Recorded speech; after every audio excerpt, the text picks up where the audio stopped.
Good morning. This is Mike Feiner from the Final Wealth Report.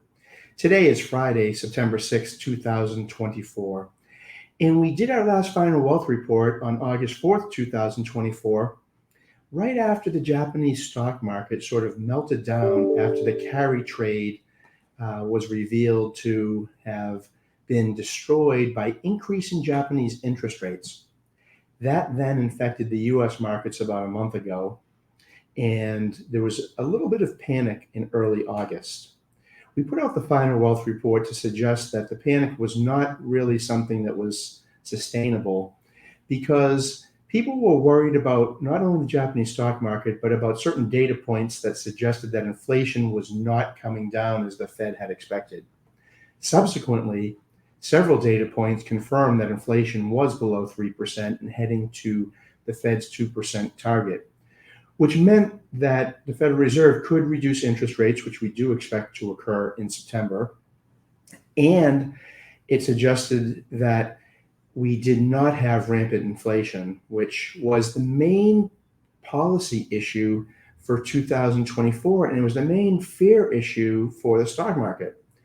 But now that we can congratulate ourselves that inflation is under control, prognosticators have indicated that, hey, is there a recession coming? Is the economy slowing too quickly? So we have a lot of gloom and doom surrounding that. Well, what data points have come out to contradict that? First and foremost, as we discuss in many Final Wealth reports, it is company earnings that are most important to the stock market. In the second quarter earnings, which have come out since our last report, earnings have been very good generally across most market sectors. Markets are highly correlated, almost completely correlated to company earnings. So that is what we are most interested in when we talk about the stock market. So can we expect company earnings to continue? And I think generally the answer is yes. The geopolitical issues, the election cycle, does not affect company earnings as much as people worry about. How is the economy performing? That does affect company earnings, of course. While we do not expect a recession imminently, people have been predicting recessions for the last 2 years. And as we say at Final Wealth Management, this is the recession that has never occurred. As such, what can we expect? Well, we can expect interest rates to probably decrease between 1.25 points in the September meeting with the Fed. We can expect a general decline in interest rates coming in the next 6 months. That should help spur economic activity. The thing that's hurting economic activity, I think, right now is just general anxiety, and it's a self-fulfilling behavioral prophecy where if economic activity, if there's anxiety about economic activity, consumers pull back, businesses pull back, and they don't spend as much. And that's a little bit about what's occurring. Once the anxiety decreases, once interest rates reduce a bit, we do believe that has a catalyst to move the markets to the next level higher. Of course, on Friday, the markets hit an all-time high, at least the Dow Jones Industrial Average did. And then it got hit a little bit this week as a result of decreased manufacturing activity, which I think, as mentioned, is part of this behavioral bias where people are anxious. And when they're anxious, they tend to not spend as much. And that's a natural factor.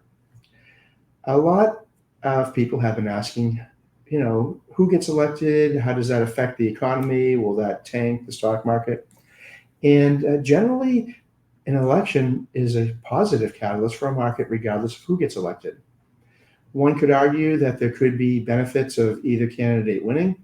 At this point, we're going to have a special election report which talks about how the economy predicts who wins in the market, how inflation does also impact people's votes in an election. So we're looking forward to basically the fourth year of a presidential cycle, and the presidential election cycle tends to be very positive for the market. Yet September is generally, and most always, the worst month of the year for the stock market. So we've been expecting a decline into September. September is also exacerbated this year by the fact that the market went up almost in a 45% incline from that August 4th low that we talked about after the Japanese market sold off. So we've had a pretty good run, and the markets, in fact, hit, as I mentioned, a high in certain indexes on Friday. And now we have some give back, which we do expect to occur in September. So position the portfolios for the third quarter is what we're looking at. It's an opportunity to buy things that have been hurt. That doesn't mean you still don't have to play defense. And as always, these are just general market indicators. Don't use this video cast and podcast to play the markets per se.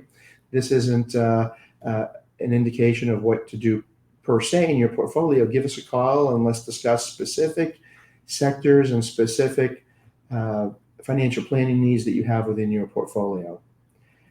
What I do want to mention is that September 15th is just around the corner. So entities such as LLCs, S corporations, if you've extended, are due.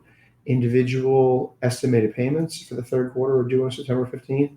And on October 15th, extended personal tax returns are due, as well as certain other corporations. As I've mentioned, we're going to do special election reports, which talk more specifically how elections impact the stock market. So again, thank you for listening to the Finer Wealth Report. This is Mike Finer, 978-740-1011. Please visit us at www.finer.com. And if you feel free to email me at michael.finer@finer.com. Thank you so much for listening to this September 6th version of the Finer Wealth Report.